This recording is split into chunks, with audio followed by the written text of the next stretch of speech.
This is the End Times News Report. I'm Jake Morphonios. Do you have a cat, a dog, maybe some children? How efficient are they? What can you do to make your cats and your children more efficient, more productive? Where's the measuring stick to determine at what point we should let go unproductive children and animals? What does any of this have to do with our food supply? For answers to those questions and more, stay tuned.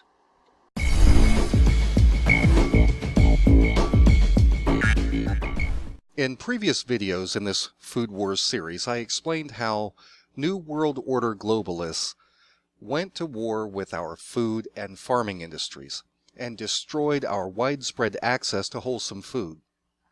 I also grazed over the role of chemical corporations and the creation of new strains of human-animal hybrids that have been patented and sold for consumption to the American people. In this video, I'm going to talk about how our capitalist economic model has been exploited by these globalists and twisted into something very dark, something very sinister. I'll conclude with a few ideas on what each of us can do to resist these encroachments by the New World Order. In America, we often talk about how great unrestrained capitalism is for the country. And yet we see how the elites of the New World Order have used crony capitalism as a tool to virtually wipe out the middle class in America, creating a massive chasm between the ultra-rich and the ultra-poor that is nearly impossible to breach. Then we have the bankers who have subjugated our nation and our people with debt and have turned us all into financial slaves. Their goal, of course, is to create a global society that is neo-feudalist in nature, where the small number of elites sit at the top of the pyramid scheme with all the power over our natural resources, including our food supply. While the rest of us, down at the bottom, we're living here as indentured serfs, toiling away our lives to provide for our masters. There are some catchwords used by the global elite that we need to pay attention to. Words such as competition and efficiency. That ethic of efficiency, which is what the corporations say is fundamental. You have to be more efficient. Everybody seems to want to be efficient. There's even a handbook out there called nano efficiency, nanosecond efficiency. Let me make it a little more personal. I've got some kids. Let's say I decide to treat my children efficiently. Minimum input of food and affection in order to get maximum output from the child. You think that's going to work very well? Do any of you have a dog, a cat? Are you efficient with them? My cat lays around, doesn't do anything. Doesn't do jack squat. He just lays there like a lazy bum. Day after day, I scoop his cat box, I feed him, I pet him, I talk to him. It's a whole lot of effort I'm putting into that cat and not getting a whole lot of productivity out of it. Not very efficient. We don't think that way in real life about efficiency. Efficiency doesn't really matter when it comes to how I treat my animals, how I treat my children, how I treat others.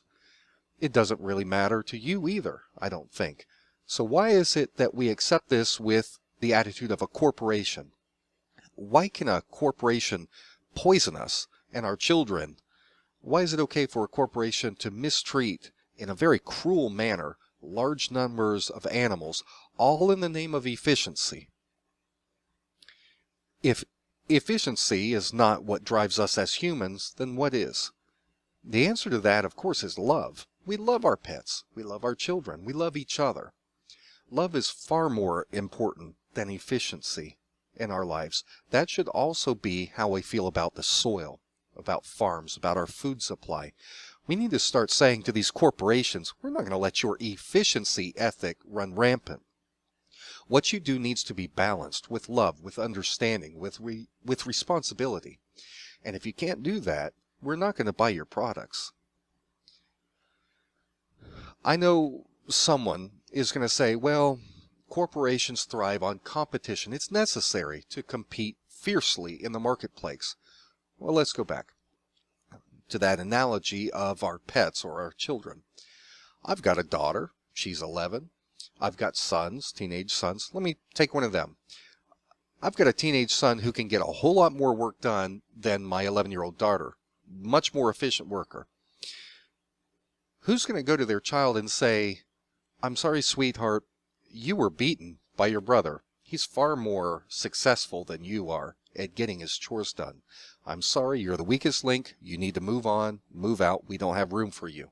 You've lost the competition. No one's going to treat their family member in a competitive manner like that. If you look at the work of any anthropologist, any expert that has looked at human history, we have not survived as a species because of competition. We've survived because of cooperation. And that's why participating in things like community co-ops is such a good idea. That's how we survive. That's how we will continue to survive into the future. Well, the corporations are going to say, well, that stops progress. You're keeping us from progressing. No, no, no. You don't get to decide what constitutes progress. That's our job. That's the job of the people, of society. What form of progress we want to have. Progress toward what? Massive monoculture, the destruction of farmers, the destruction of farm communities, the unspeakable cruelty toward animals. That is not progress. We will define progress. And progress to us is medium-sized farms, small organic farms, appropriate scale agriculture. We get to define that, not you. I think one of the most important things we can do is to reoccupy the seed. For 70 years, the corporations have controlled the seed. For 70 years, they have taken this symbol of hope, this symbol of fruition, one of the greatest symbols that we have, the seed, and has turned it into something that is destructive to the land, to farms, to animals. We need to reclaim the seed from the corporations. But this isn't all just about corporations. There's more to it than that. We have to have a shift in consciousness, a change in paradigm, the way we view ourselves. We need to stop thinking of ourselves as consumers. What is consumption? Used to be the medical diagnosis for something that ate up the body, destroyed the body. We are not consumers. We are creators, every one of us. We may not always make the right creative decisions, but every decision we do make is either going to go to the industrialists, the mega corporations, or to support something that can be sustained, that works, that is good for us.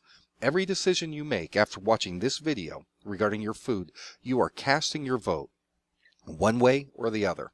One thing about the food movement, we've got all these different movements out there. The energy movement, where we're trying to deal with the oil companies, what they do. We've got the anti-war movement, where we're trying to get our politicians to suck it up and start acting like decent human beings again. Stop going around the world ravaging nations. But the food movement, this is one that we have a lot of control over. Instant control. Because right now, your next meal, you can choose what to put into your mouth. You have power, but you have to be conscious of how you're going to use that choice. What are you going to choose to support with your money? What are you going to choose to do to your body? Say no to genetically modified food. Say no to farm factory meat. I'm not saying you need to become vegetarian, vegan, anything like that. I'm saying get your food from good sources. Buy local organic. You can make these decisions, but you have to have a shift in your worldview. Become a creator and not a consumer. It's not easy to do always. It can take time to make modifications. Sometimes it's hard just to initially to find a fresh source of food. Go to your farmer's market. Support local organic farmers. Go to food co-ops. But don't support the chemical companies. Don't support companies like Monsanto that are destroying, well, that's not the right word, that have already destroyed family farming in America. Be conscious of your choices. Choose wisely. And that's going to conclude this short 3-part series on food wars in America. There's so much depth to this topic. But I want to encourage you to make this a priority in your own life, if you so choose. Our own family, we do what we can. We live in a suburban neighborhood. We've become kind of the Beverly Hillbillies of our subdivision. In our backyard, we have chickens. We keep our own chickens. We've got usually between 12 to 16 chickens, so we can get our own eggs, fresh eggs. We treat them humanely. We don't let them suffer. We don't keep them crammed into something. They do quite well. We're very glad to have our protein source. The eggs come from our own chickens. We grow our own vegetable garden throughout the year as best we can.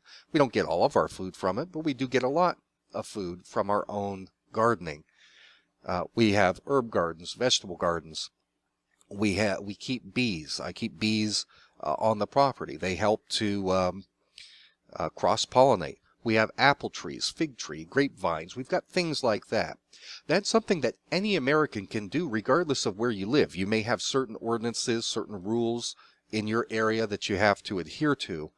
But there's always something you can do, as simple as growing some alfalfa or some kind of sprouts or something. I'm not telling you to become a granola, but there's something that everybody can do to become more supportive of healthy, fresh food. So important, such an important topic. Well, I'm going to stop my lecture before I get off onto another rant.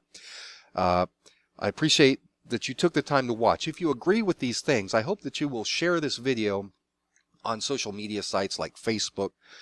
I hope that you'll take a second to leave your own thoughts, ideas, what has worked for you, perhaps down in the comments section here on YouTube.